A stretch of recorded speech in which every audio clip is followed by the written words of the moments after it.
Today at the National Press Club, Assistant Treasurer and Financial Services Minister Stephen Jones. He'll talk about what the federal government's doing to crack down on scammers and keep Australians' money safe. Stephen Jones with today's National Press Club address.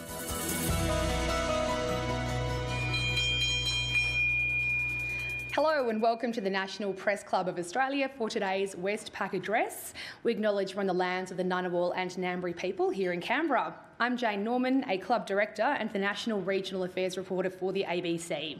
Today's guest is Stephen Jones, the Assistant Treasurer and Minister for Financial Services. His speech is entitled Fighting Scammers, Fighting for Australians.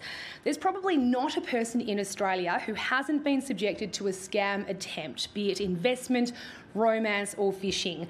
Personally, almost every day I wake up, check my phone and find one, if not two scam messages purporting to be from companies like Coles or Linked Tolls telling me that I owe them money. I've stopped answering calls from numbers that I don't recognise because so often it's a scammer warning me the tax office will send me to jail unless I pay some debt that I don't actually owe. Now, according to the ACCC, so many Australians are falling victim to these scams. Last year alone, an estimated $2.74 billion was lost to these unscrupulous operators. Well, today, Stephen Jones will tell us what tools the federal government will be deploying to actually crack down on these scammers and protect consumers.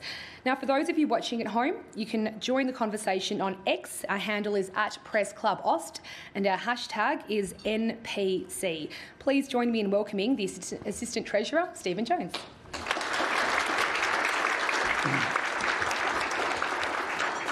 Thanks so much for the lovely introduction, Jane. Great to be here. I want to start by acknowledging the Ngunnawal and Ngambri people as the traditional custodians on the land on which we gather. Can I pay my respects to their elders, past, present and emerging? Of course, extend that respect to any First Nations people who are with us here today. I also want to acknowledge a few colleagues in the room. I see my good mate Dr Andrew Lee here, Assistant Minister for the Treasury and many other things. David Smith, MP, has also joined us here today, and I don't think I've missed any of my other colleagues.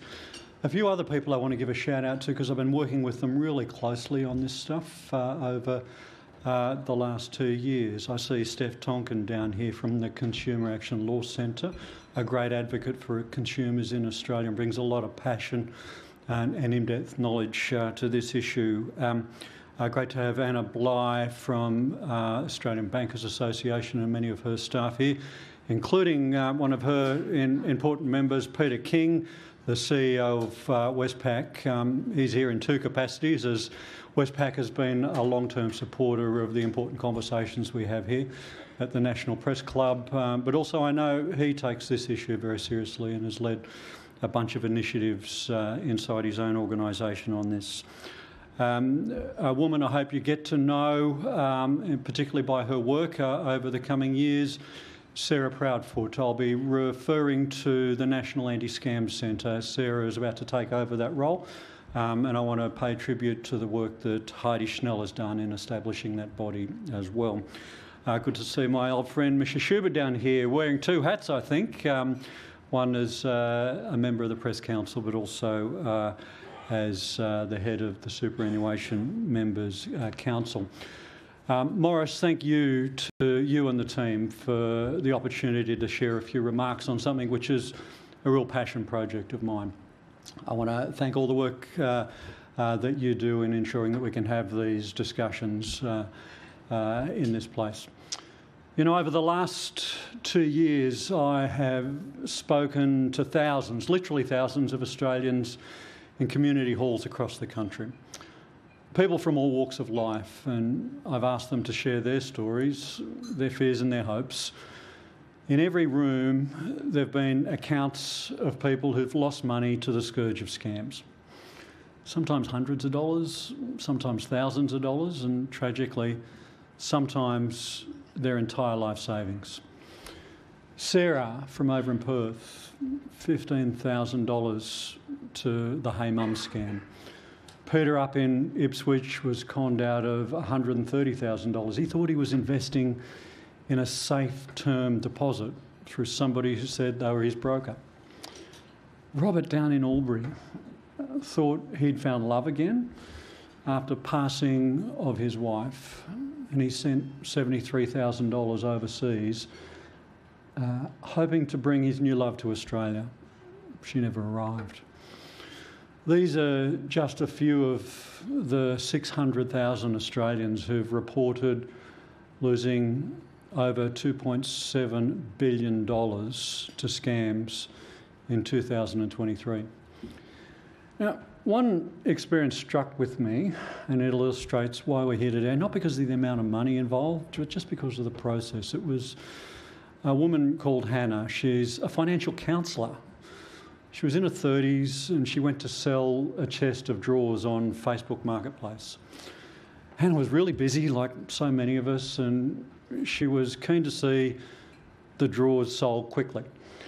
She received a message from a bloke who called himself Paul, who said he wanted to buy them.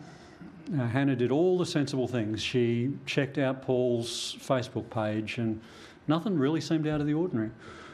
Paul asked to use a courier to pick the chest of drawers up because he had a disability. Oddly, Paul was insistent that he needed to pay Hannah through the courier's website. Look, she wasn't comfortable with this. She preferred to pay through PayPal, but she eventually agreed. So she jumped onto the courier's website and started filling out the form. And when the website asked her to put in her bank details, the web browser popped up and said that this was insecure. It was only then that Hannah worked out that she was in the process of being scammed. She was horrified and confused, a bit embarrassed and upset with herself that she'd been strung along for so long.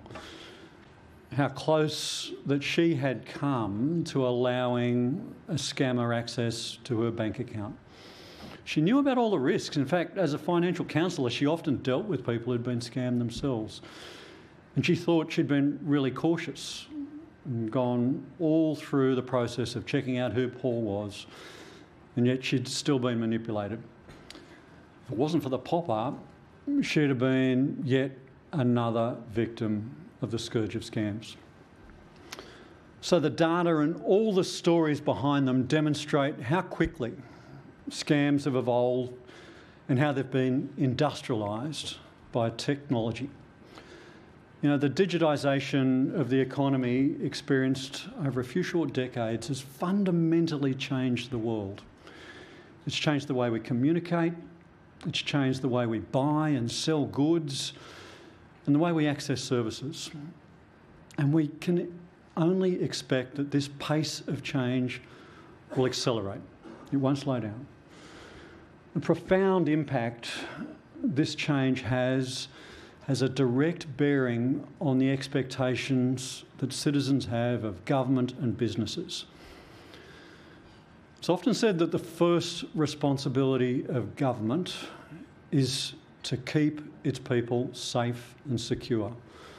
And the responsibility of business is to abide by the laws of the country in which they operate. Now, it's true.